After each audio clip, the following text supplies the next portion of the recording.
حمد و صلات کے بعد انتہائی عزت و تکریم کے لائق سامعین و حاضرین، دوستو، بزرگوں اور بھائیوں، محفل شب برات کے عنوان سے اس خوبصورت رات میں اور ان ٹھنڈی ہواؤں میں آپ حضرات تشریف فرمائیں۔ نبی پاک صلی اللہ علیہ وسلم نے ارشاد فرمایا، جب شعبان کی 15ویں رات آئے تو رات کو بیدار رہا کرو اور صبح کو روزہ رکھا کرو۔ تو جب حضور نے کہہ دیا بیدار رہو تو پھر کسی کو سونا نہیں چاہیے، بیدار رہنا چاہیے۔ اور بیداری کا مطلب یہ نہیں کہ وہ آدمی بس جاگتا رہے، اس کا مطلب یہ ہے کہ وہ اللہ اللہ کرے، درود پاک پڑھے، عبادت کرے، تلاوت کرے، ذکر فکر میں رہے۔ کچھ باتیں اس مقصد کے لیے کہ اس رات اللہ پاک نے اپنی رحمت کے دروازے کھولے ہیں، تو کچھ ایسی بات کی جائے جس سے دل نرم ہو جائے۔ دوستو، قرآن مجید کی 2 آیات میں نے پڑھی ہیں۔ اللہ کریم نے فرمایا، یا ایھا الذین آمنوا اتقوا اللہ حق تقاتہ، اے ایمان والو اللہ سے ڈرو اور اتنا ڈرو جتنا ڈرنے کا حق ہے۔ ڈرو اللہ پاک سے، اور جس طرح تم کسی سے ڈرتے ہو، ڈرنے کا حق ہوتا ہے، وہ حق ادا کرنے کی کوشش کرو۔ ہم میں سے بہت سارے لوگ ڈرتے ہیں کچھ لوگوں سے، اور جب وہ ڈر رہے ہوتے ہیں تو انہیں احساس ہوتا ہے۔ اللہ پاک نے ہمارا وہ احساس خود بیان کر دیا ہے۔ فرمایا، جب تم کسی سے ڈرتے ہو تو تمہیں اس کا احساس ہوتا ہے کہ تم کتنا ڈرتے ہو، تو پھر تم کوشش کرتے ہو کہ تم وہ کام نہ کرو جس سے وہ بگڑ جائے گا، ناراض ہو جائے گا۔ جو لوگ قانون سے ڈرتے ہیں وہ اشارہ نہیں توڑتے، کچھ بھی ہو جائے اشارہ نہیں توڑتے۔ انہیں پتہ ہے کہ یہاں اشارہ توڑیں گے تو الجھ جائیں گے، اور جہاں انہیں فکر نہ ہو کہ کوئی پوچھنے والا نہیں، وہاں ہم نے دیکھا ہے کہ لوگ اشارہ توڑ دیتے ہیں۔ اللہ تبارک و تعالیٰ نے موقع دیا، میں حرمین شریفین حاضر ہوا تو وہاں ایک روڈ دائری روڈ کہلاتا ہے۔ اس روڈ سے پیدل چلنے والے نہیں گزر سکتے۔ وہ کہتے ہیں جی اس روڈ سے پیدل والا نہ گزرے، ان کے لیے علیحدہ جگہ ہے۔ قانون یہ ہے کہ اگر کوئی پیدل آدمی وہاں سے گزرے اور اس کا ایکسیڈنٹ ہو جائے تو وہ حکومت یہ کہتی ہے کہ یہ کیوں یہاں سے گزرا تھا، لہٰذا کوئی مقدمہ نہیں ہو سکتا۔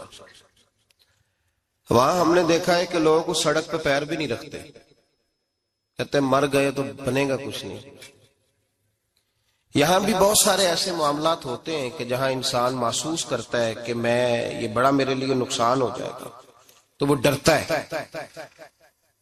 ایک چھوٹی سی بات ہے کہ رات کو کوئی آدمی اپنا دروازہ کھلا رکھ کے نہیں سوتا، حالانکہ کوئی حرج نہیں، کبھی کھلا رہ بھی جاتا ہے، اور اگر کبھی رہ جائے تو جس کی ذمہ داری بند کرنے کی ہو، اس کے ساتھ پھر جو رویہ ہوتا ہے گھر والوں کا، یہ خوف ہے ہمارا اندر کا، تو بڑی شدت کے ساتھ ہم اس شخص کو سخت سست کہتے ہیں، ڈانٹتے ہیں، کہتے تو نے خیال ہی نہیں کیا، جمع پونجی لٹ جاتی تو یہ خوف ہے، یہ ہمارا اندر کا یہ خوف ہے۔ آپ بازار میں جائیں تو درجنوں لوگوں نے گن مین بٹھائے ہوئے، ان کا دل نہیں کرتا کہ اضافی تنخواہ دی جائے، کیا مطلب ہے ایک آدمی کو اضافی پیسے دینے کا، لیکن وہاں آدمی بٹھایا جاتا ہے، اس کو تنخواہ دی جاتی ہے، اس کی روٹی کا بندوبست کیا جاتا ہے، اس کے سارے ضروریات زندگی کا خیال رکھا جاتا ہے، اور پس منظر یہ ہوتا ہے کہ ڈر لگتا ہے اگر یہ شخص نہ ہوا تو ہمارے چوری ہو جائے گی۔ اللہ فرماتے ہیں کہ تو جہاں سے ڈرتا ہے تجھے پتا ہے، تو اس طرح کر کہ مجھ سے بھی اتنا ڈر جتنا ڈرنے کا حق ہے۔ یہ جھوٹ موٹ کا ڈراوا نہ پیدا کر کے اوہ اللہ معاف کرے جی، اچھا جناب ڈرتے ہیں آپ اللہ تعالیٰ سے، آپ نے تو کانوں کو ہاتھ لگائے، تو پھر آپ کیا کر رہے ہیں؟ اللہ معاف کرے جی میں تو بات نہیں کرتا، بس 2-4 آدمیوں کی پگڑی اچھالوں گا، اس سے زیادہ نہیں۔ ڈر لگتا ہے جی بات کرتے ہوئے، 15-20 آدمی بس میرے قابو آئے، یہ کس قسم کا ڈر ہے؟ ڈرنے کا حکم دیا، اور میرے رسول کریم سید عالم صلی اللہ تعالی علیہ وآلہ وسلم نے ارشاد فرمایا کہ تو رب کریم سے دنیا میں ڈر جا، جس طرح ڈرنے کا حق ہے جب قیامت کا دن آئے گا تو اللہ تجھے ڈرائے گا نہیں بلکہ اپنی رحمت کی چھاؤں میں جنت میں داخل کر دے گا. یہاں ڈر. ایک جگہ تو اللہ نے فرمایا ڈرو، اور کچھ جگہوں پہ فرمایا کہ جو میرے علم والے بندے ہیں نا، جن کو میں نے علم دیا ہے، عالم ہیں، ان کے بارے میں فرمایا کہ ان کے دلوں میں میری خشیت ہے. انما یخشی اللہ من عبادہ العلماء، اللہ کے بندوں میں سے جو علم والے ہیں وہ اللہ کی خشیت رکھتے. قرآن نے ایک جگہ کہا ڈرو، خوف کا لفظ بھی استعمال کیا، وَلِمَنْ خَافَ مَقَامَ رَبِّهِ جَنَّتَانِ، خوف بھی ہے اور خشیت بھی ہے. ان دونوں کا معنی ایک ہی ہے، ڈرنا. خوف کا معنی بھی اور خشیت کا معنی بھی، ڈرنا. جب آپ علماء لغت کو پڑھیں گے، عربی ادب کو جاننے والے لوگوں کا مطالعہ کریں گے تو انہوں نے یہی لکھا ہے کہ ان دونوں کا معنی ڈرنا ہے. میری طرف دیکھیے، توجہ کریں، کچھ سمجھانے لگا ہوں، اس نقطے کو ضرور سمجھیے گا. خشیت کا معنی بھی ڈرنا ہے، خوف کا معنی بھی. لیکن جب صوفیاء کے پاس جائیں نا، صوفیاء جو قرآن و سنت کی روح کی تفسیر کرنے والے ہیں، تو وہ کہتے ہیں نہیں، خشیت اور خوف میں فرق ہے. خوف اور ہوتا ہے، خشیت صوفیاء اس کی تفسیر اور کرتے ہیں. وہ کہتے ہیں خوف بھی ہوتا ہے اور خشیت بھی ہوتی ہے، الگ الگ چیزیں ہیں، ایک نہیں. بڑی خوبصورت بات ہے، اگر آپ سمجھ گئے تو آپ کو فائدہ دے گی.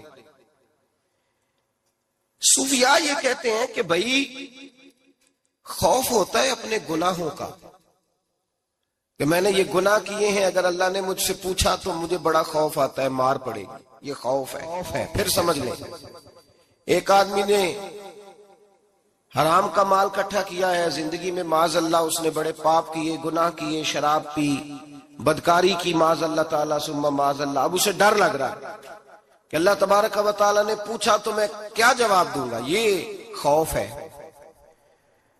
اور خشیت یہ ہے کہ ایک آدمی سارا دن نماز پڑھتا ہے، روزہ رکھتا ہے، عبادت کرتا ہے، اللہ کو یاد کرتا ہے، پھر بھی ڈرتا ہے. یہ خشیت ہے، یہ خشیت ہے. جو گناہوں سے ڈرے وہ خوف ہے، اور جو رب کی ناراضگی سے ڈرے وہ خشیت ہے. جو کہے یار میرا رب کہیں ناراض نہ ہو جائے، میرا رب کہیں مجھ سے. بڑی خوبصورت مثال دی. میں نے اپنے صاحب سے پوچھا کہ حضور یہ مسئلہ کیا ہے، تو فرمانے لگے ایک بادشاہ نے ایک غریب کی بیٹی اسے پسند آ گئی تھی، تو اس نے عزت کے ساتھ اس سے شادی کر لی، رشتہ بھیج کے وقار کے ساتھ. بیٹی کا باپ اپنی بیٹی کے مقدر پر رشک کرنے لگا کہ میری بیٹی کو بادشاہ نے پسند کیا ہے، بادشاہ کے شہزادے نے رشتہ بھیج دیا ہے. شہزادہ بیاہ کے لے گیا بیٹی کو. 20 کنیزائیں، نوکرانیاں اس عورت کی خدمت کرنے پہ لگی ہوئی ہیں، توجہ ہے، اس کا ہر حکم ماننے کو تیار ہے. لیکن وہ بی بی سویرے بھی رو پڑتی ہے اور شام کو بھی رو پڑتی ہے، روتی رہتی ہے. اس سے کسی نے پوچھ لیا کہ بی بی تو روتی کیوں ہے؟ 20 کنیزائیں ہیں، گھر میں سکون ہے، ہر شے ہے، تو روتی کیوں ہے؟ تو وہ کہنے لگی اصل بات یہ ہے کہ جو کچھ مجھے ملا ہے میں اس کے قابل نہیں تھی، تو میں ڈرتی ہوں میرا سائیں کہیں ناراض نہ ہو جائے، وہ ناراض نہ ہو جائے. میں قابل نہیں تھی، میری اوقات نہیں تھی. یہ من آنم کے من دانم، میں جو ہوں اس کا مجھے پتا تو ہے. اس نے میری حیثیت سے، میری اوقات سے، میرے ظرف سے، میری محنت سے بڑا بڑھ کے مجھے عطا کر دیا.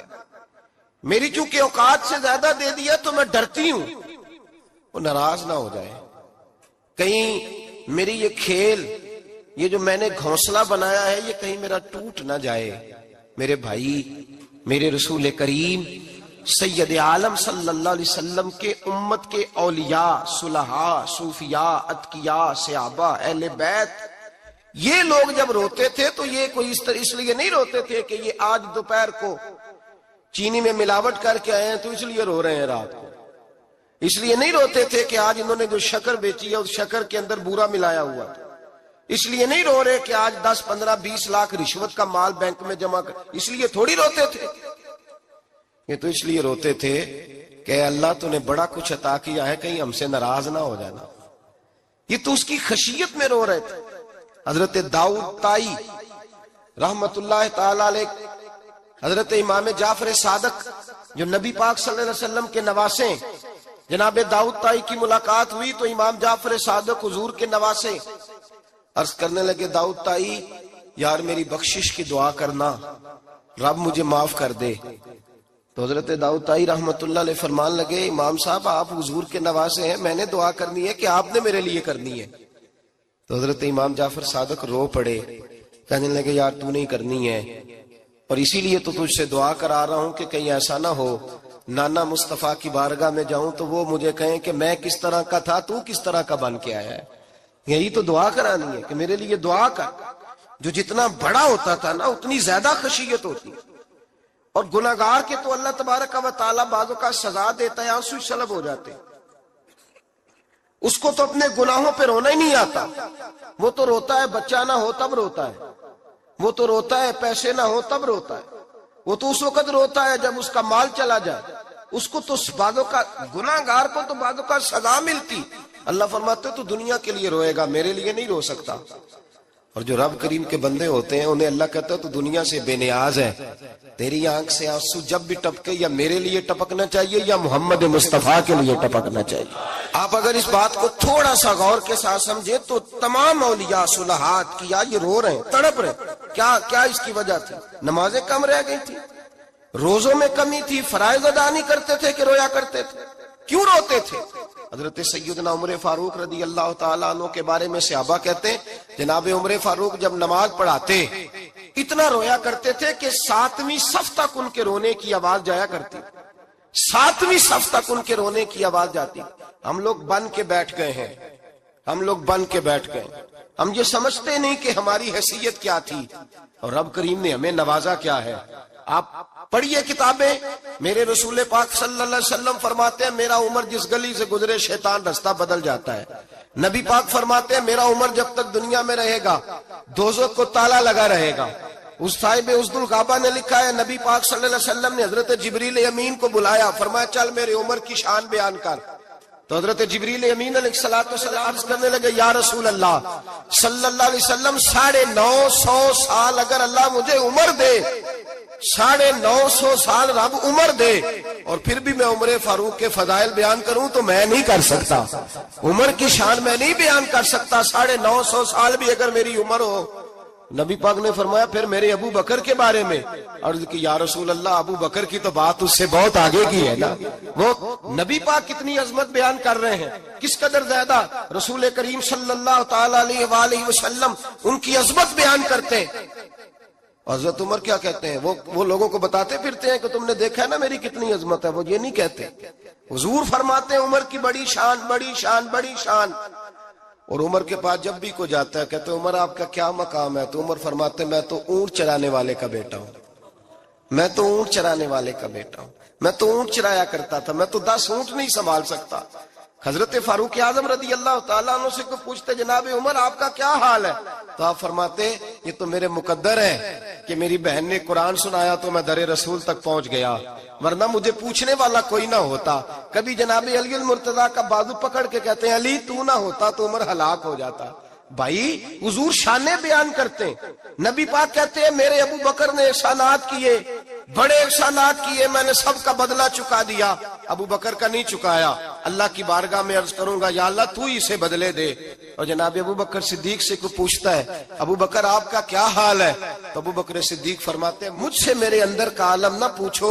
اگر قیامت کے دن اعلان ہوا نا کہ سارے لوگ بخشے گئے ایک باقی بچا ہے تو مجھے ڈر لگتا ہے اکیلا ابو بکر ہی بچ جائے گا جو نہیں بخشا جائے گا. مجھے ڈر آتا ہے. او بھائی بن کے بیٹھ گئے لوگ، لوگوں کو پوچھ کر کے دیکھیں، کہتے ہیں کیا پاپ کیا ہے، کیا ہو گیا ہے؟ خشیت سے کانپتی ہوئی روحیں، تڑپتے ہوئے میرے رسول پاک کے غلام، اولیاء اللہ صوفیاء کرام کے رونگٹے کھڑے ہیں رب کریم کے خوف سے. جو جتنا مالک کو جانتا ہے اتنا کانپ رہا ہے، اتنا ڈر رہا ہے.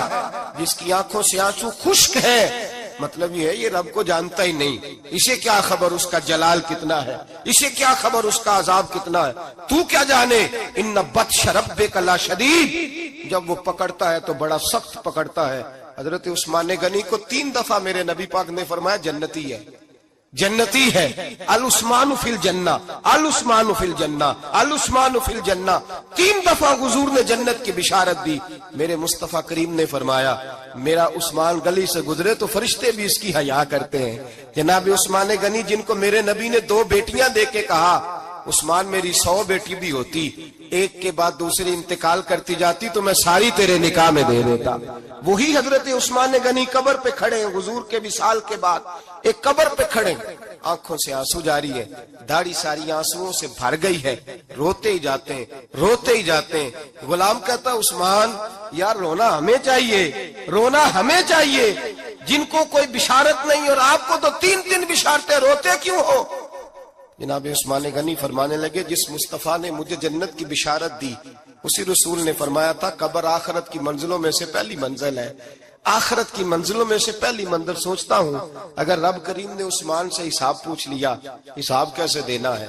میرے مصطفیٰ کریم نے، یہ تو بات ہے نا جناب عمر کی، یہ تو بات ہے حضرت عمر کی، حضرت ابو بکر کی، جناب عثمان غنی کی، اور جس شیر خدا کے بارے میں نبی پاک نے فرمایا علی منی وانا من علی، فرمایا علی اور میں 2 نہیں، میں علی ہوں اور علی میں ہے، جن کو فرمایا من کنت مولا ہوں فہذا علی مولا، جس کا میں مولا اس کا علی بھی، اس کا علی بھی، جس مولا علی شیر خدا کو یہ درجہ دیا۔ ولی المرتضی اٹھے ہیں، نماز کا وضو کیا ہے، مصلی کی جانب جانے لگے تو جناب علی کا وجود تھر تھر کانپنے لگا، تھر تھر، چھم چھم آنسو برسنے لگے۔ حضرت سیدنا امام حسن آگے بڑھے، ابا جی کیا ہوا؟ فرمایا حسن ڈر رہا ہوں، مالک کی بارگاہ میں جا رہا ہوں، کہیں رب علی کو دھتکار ہی نہ دے، کہیں مالک علی سے حساب ہی نہ پوچھ لے، کہیں اللہ تبارک و تعالیٰ ناراضگی کی نظر سے نہ دیکھے۔ او بھائی ہم لوگ اتنے دلیر، اتنے تگڑے، اتنے سیاہ، اتنے عقل مند، اتنے گناہوں کے پیچھے پہاڑ ہیں، لیکن مجال ہے کوئی ایک قطرہ وہ آنسو جو ہم نے سنبھال کے رکھے ہیں دنیا داری پہ بہانے کے لیے۔ کبھی اپنا حساب کر، کبھی سوچ، روز شکوہ کرتا ہے، کہتا ہے میرے پاس پیسے نہیں، گاڑی نہیں، کار نہیں، کوٹھی نہیں، سرمایہ نہیں۔ کبھی سوچ جو کچھ ہے اگر رب کریم میرے اور آپ کے اعمال دیکھے تو ہماری حیثیت ہے کہ وہ سارا کچھ ہمیں دیا جاتا، ہماری اوقات تھی کہ وہ ہمیں دیا جاتا جو اس نے دیا ہے۔ ٹٹول کے دیکھیں، عمر گزر گئی شکوے کرتے، ذرا پلٹ کے دیکھیں، اگر ہمارے گناہ اور ہماری نیکیاں اکٹھی کی جائیں تو ہم جزا والے نہیں سزا والے نکلتے ہیں معاذ اللہ۔ محمود غزنوی بڑا پیار کرتے تھے ایاز کے ساتھ، بڑا پیار کرتے تھے، نوازا کرتے تھے، روز کوئی نہ کوئی تحفہ ملتا تھا ایاز کو۔ کچھ حسد کرنے والوں نے کہا محمود تو اسے تحفے دیتا ہے اور یہ جنگل میں اسلحہ اکٹھا کر رہا ہے، یہ تیرے خلاف علیحدہ سے فوج تیار کر رہا ہے، کچھ وقت آئے گا یہ تجھے چھوڑ کے علیحدہ سے بادشاہی کا دعویٰ کر دے گا۔ محمود غزنوی کہنے لگے یہ کس طرح کی بات؟ کہا تمہیں پتہ ہے کہ ایاز عصر سے لے کر عشاء تک کہاں رہتا ہے؟ محمود کہنے لگے یار واقعی میں نے کبھی پوچھا تو نہیں، شک کا بیج بو دیا، شک کا بیج بو دیا۔ محمود غزنوی کہنے لگے اچھا آج میں پیچھا کروں گا، تفتیش کروں گا، تحقیق کروں گا کہاں جاتا ہے، تحقیق کروں گا۔ محمود غزنوی نکلے پیچھا کرنے۔ عصر کے بعد ایاز نے جنگل کا رخ کیا، محمود بھی پیچھے پیچھے ہو لیے۔ کہتے ہیں جنگل کے بیچ جا کے ایک جھونپڑی آئی، اس جھونپڑی کے اندر ایاز گئے، دروازہ کھولا، اندر چلے گئے۔ مجھے بڑا غصہ تھا کہ ہر بات مجھے بتاتا ہے، یہ کیوں نہیں بتائی؟ جب ایاز اندر گئے تو میں نے زور زور سے دروازہ کھٹکھٹایا غصے کے ساتھ۔ ایاز نے دروازہ کھولا، باہر آئے، میں نے کہا پیچھے ہٹ۔ ایاز پیچھے ہٹے تو میں اندر چلا گیا۔ محمود کہتے ہیں جب میں اندر گیا تو میں نے اس جھونپڑی میں ایک پرانا کرتا لٹکا ہوا دیکھا، ایک ٹوٹے ہوئے جوتے پڑے ہوئے دیکھے، ایک چھوٹا سا ڈنڈا دیکھا، ایک مٹکا، ایک پیالہ دیکھا۔ میں نے ساری تلاشی لی تو چند ٹوٹی پھوٹی پرانی چیزیں، میں نے کہا یار یہ کیا ہے؟ تو کہتے ہیں یاز، کہنے لگا بادشاہ ٹٹول کے دیکھ لے، یہی کچھ ہے جو تو نے دیکھا. میں نے کہا یہ ہے کیا؟ کہتے ہیں یاز پیروں میں بیٹھ گیا، تڑپ کے رونے لگا. کہنے لگا بادشاہ یہ میری اوقات ہے، یہ میری اوقات ہے، یہ میری اوقات ہے، یہ میری اوقات ہے. کہا کیا مطلب؟ کہنے لگا جس دن تیرے پاس آیا تھا نا تو یہ میری کائنات تھی کل، آج تیری مہربانیوں نے مجھے یہاں تک پہنچا دیا ہے. میں جو تیرا غدار نہیں نہ ہوتا، میں جو تیری نافرمانی نہیں کرتا، اس لیے نہیں کرتا کہ میں ہر شام آ کے اپنی اوقات یاد کرتا ہوں، اور پھر مجھے روز رات کو میرا نفس کہتا ہے اس کا وفادار رہنا، اس کا وفادار رہنا. تو اس حال میں تھا جب آیا تھا، اگر یہ بگڑ گیا تو پھر تجھے اپنی اوقات کا پتہ ہے نا. محمود غزنوی نے سینے سے لگایا. کہنے لگے آج تک تو بچا بھی اس لیے ہے کہ تو اپنی اوقات نہیں بھولا. ملا رومی کہتا ہے اپنی اوقات یاد رکھ، تو کیا تھا. تجھے ایک رات سونے نہ دے تو اپنی ٹانگوں پہ کھڑا نہیں ہو سکتا. تیری وہ آنکھ لے جائے تو کچھ نہیں کر سکتا. وہ تجھے معذور کر دے تو کچھ نہیں کر سکتا. 30 سال کے اونچے 7 فٹ قد کے جوان اس نے فالج زدہ کر کے ہسپتالوں میں ڈال دیے، وہ کچھ نہ کر سکے. بڑے بڑے پہلوان جو کہتے تھے کہ ہم اٹھے تو دنیا اٹھتی ہے، اس نے پھینک دیے من و مٹی کے نیچے، کچھ نہ کر سکے. اپنی حیثیت نہ بھول. میرے رسول کریم سید عالم صلی اللہ علیہ وسلم نے فرمایا 2 باتوں میں لوگ دھوکے میں ہیں، دھوکے میں ہیں، دھوکے میں ہیں، دھوکے میں. یا رسول اللہ کون سی؟ فرمایا جو صحت مند ہے وہ دھوکے میں ہے.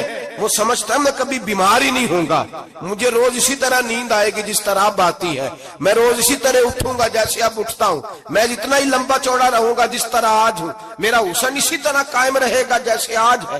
تو دھوکے میں ہے، دھوکے میں. بڑے بڑے آئے اور بڑے بڑے مٹی کا ڈھیر ہو گئے، فنا ہو گئے. کل من علیہ فان، فنا ہو گئے، کوئی پوچھنے والا نہ رہا.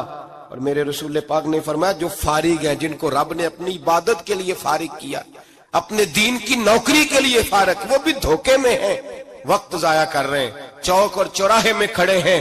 میرے بھائی جب اپنی حیثیت انسان بھولتا ہے، حیثیت بھولتا ہے، پھر وہ شکوہ کرتا ہے. جب اپنی اوقات بھولتا ہے پھر شکوہ کرتا ہے. جب وہ بھول جاتا ہے کہ میں کیا تھا پھر وہ شکوہ کرتا ہے. حضرت سیدنا امام اعمش رحمت اللہ علیہ بازار میں کھڑے تھے تو بادشاہ کا بیٹا گزرا، اکڑ کے گزرا. آپ نے بازو پکڑ کے کھینچا، فرمایا جا کے اپنی ماں سے پوچھ اور اپنے باپ سے پوچھ تیری اوقات کیا ہے. اکڑ کے چلتا ہے، جا پوچھ ان سے تیری حیثیت کیا ہے. حضرت جناب سیدنا امام اعمش نے ڈانٹا تو واپس آیا، آگے کہنے لگا ابا وہ امام کیا کہتا تھا کہ میری اوقات کیا ہے، کیا اوقات ہے میری.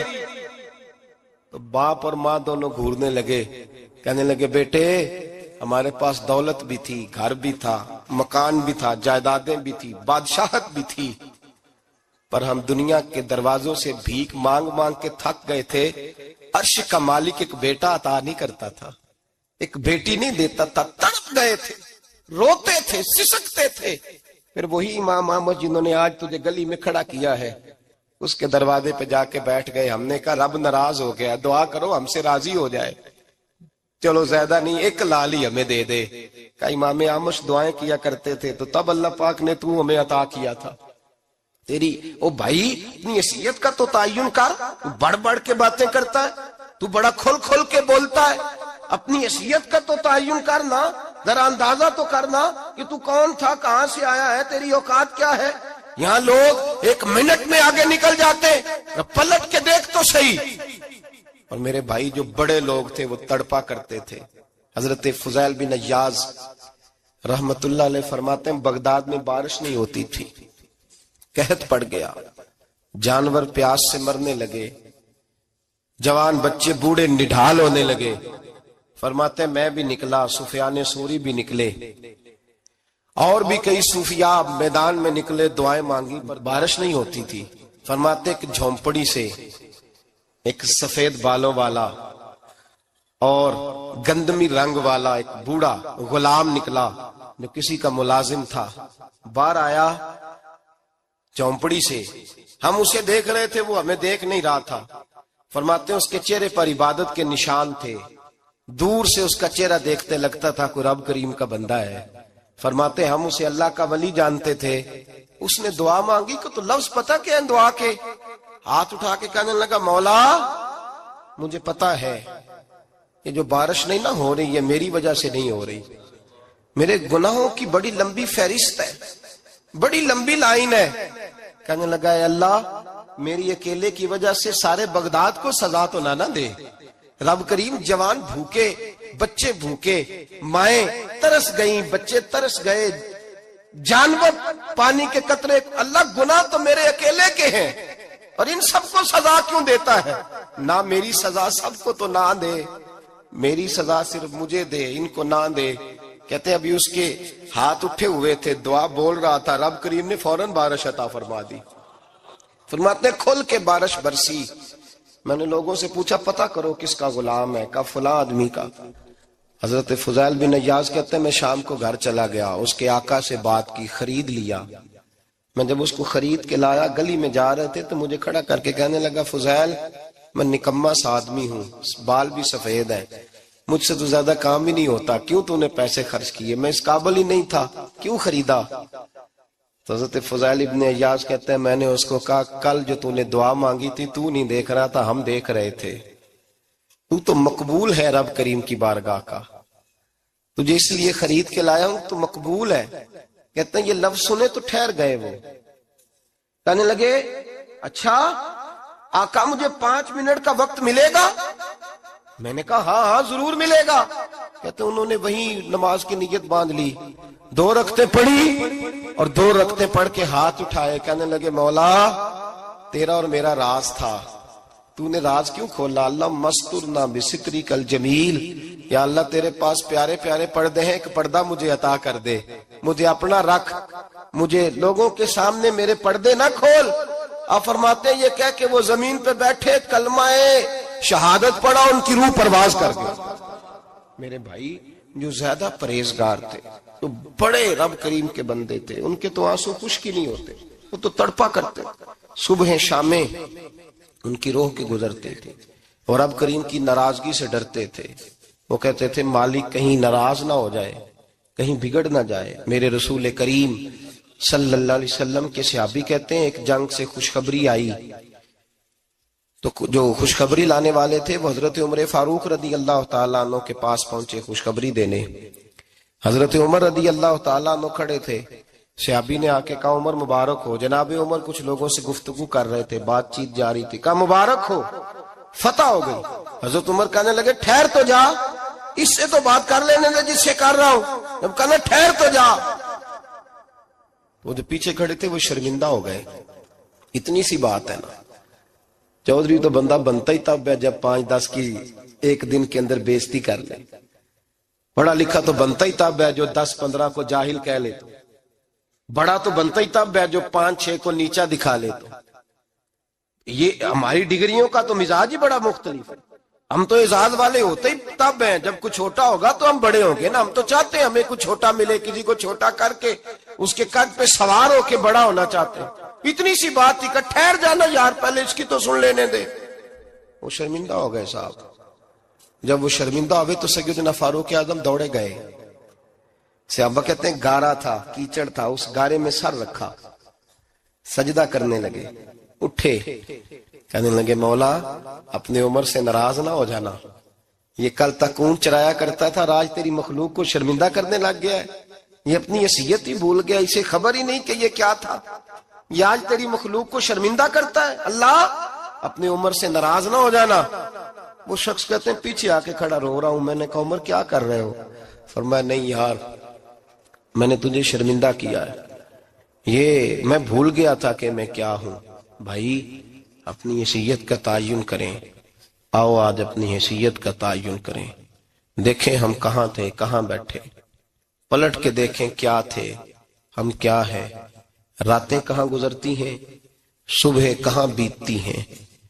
ایک لمحے کے لیے پلٹ کر اپنے ظلم، زیادتیاں، جھوٹ، غیبتیں، بے حیائیاں، اپنی زندگی کے امور کا اگر ہم یک نظر جائزہ لیں، پیچھے پلٹ کے دیکھیں تو حضرت جناب سیدنا غوث اعظم جیلانی رضی اللہ تعالیٰ عنہ فرمایا کرتے تھے اگر لوگ اپنے گناہ یاد کریں تو وہ پریشان ہو جائیں کہ ہمیں پانی کا قطرہ کیوں مل رہا ہے.